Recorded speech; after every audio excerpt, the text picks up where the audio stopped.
I wanted to start my speech by talking about the process of making it. So I planned 4 days in advance. I was like, each day I'm going to do a bit of work, and in the end of the fourth day, everything will be done. Well, that was my plan. Ses geliyor mu arkaya? Duyabiliyoruz yani. Okay, thank you. Well, that was my plan, but reality was like this. I didn't do anything in the first 3 days, and basically delayed everything for last day. Now, is this a one-time problem for me? No. I keep on procrastinating for everything in my life, basically. Why does that happen? Well, in his TED Talk, Tim Orban explained it by comparing between a non-procrastinator's brain and a procrastinator's brain. I'm going to show you a photo of a non-procrastinator and a procrastinator's brain, and I want you to tell me what's the difference. The non-procrastinators and the procrastinators. Well, as you can see, both of them have their rational decision maker on the wheel, but the procrastinator have this thing called the instant gratification monkey. Well, what does that mean for the procrastinator? It means everything will be alright, you'll do what you're supposed to do until this happens. You want to do something productive, but the monkey says, I'd rather maybe watch 8 hours worth of Resident Evil gameplay, and takes complete control of the wheel.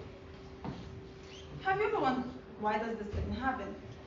Because the monkey wants to do easy and fun things, while the rational decision maker wants to do whatever makes sense at the moment. Sometimes both of them agree on something, like eating dinner. It makes sense and it's easy and fun. When does we have the problem then? When you want to do a hard thing, like studying right now, or even working out. Here, the monkey steps up and says, I'd rather go out to the fridge and open it and see what's inside, even though we just did that 5 minutes ago.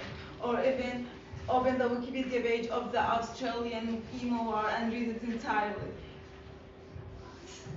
And you don't enjoy these things at all, because even though you're doing it for fun, you'll feel so guilty while doing it, because you're delaying more important thing in your life.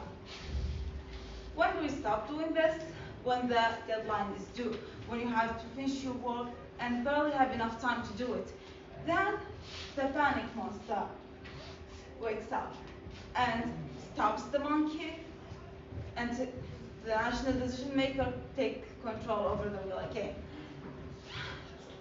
Now, how big of a problem or how common of a problem this problem is? In 2007, a meta-analysis in the United Kingdom shows that 90% of college students leave their work, especially schoolwork, for last minute. But they still do it, right? In the end, the work they are supposed to do is still done.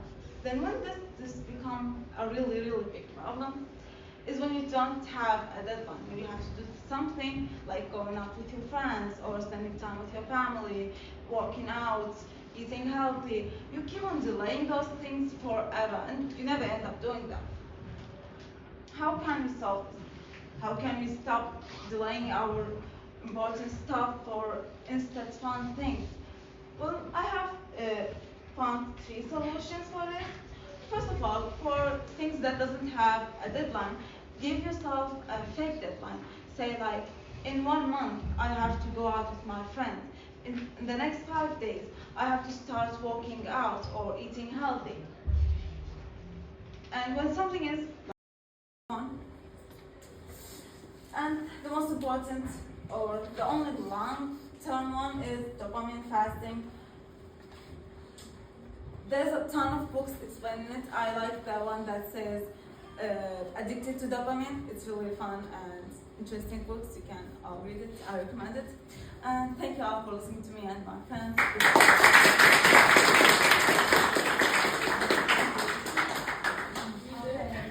You can ask if they have any questions. Do you all have any questions? Yeah, Kayra. How are we going to just proceed fake deadlines if we know they are fake. We don't have to. Yeah. So there was like a social experience done, but like I can fit in speech. It was like you should give yourself a reward or even a consequence for not doing it, and give the control of the reward or the consequence to someone else, not yourself. For like, if you didn't go out with your friends for a month, you should, someone you give them the consequence, give you some, okay, I am very addicted to my phone. So if someone takes my phone, I like literally break out. My mind completely stops working. So sometimes I tell my mom to take my phone if I didn't do something in its time. And when you actually do it, give yourself a reward. Like maybe a sweet treat. Most of us are also addicted to sweets. So giving yourself this kind of reward might help. So reward and punishment is a good idea to But someone other has to punish us. Yeah, most of the time it is like this because in the end you're not going to punish yourself. I want to do that, so I want to do that. Yeah, let's be honest. Maybe reward is the only way. Maybe. Yeah, maybe. Okay.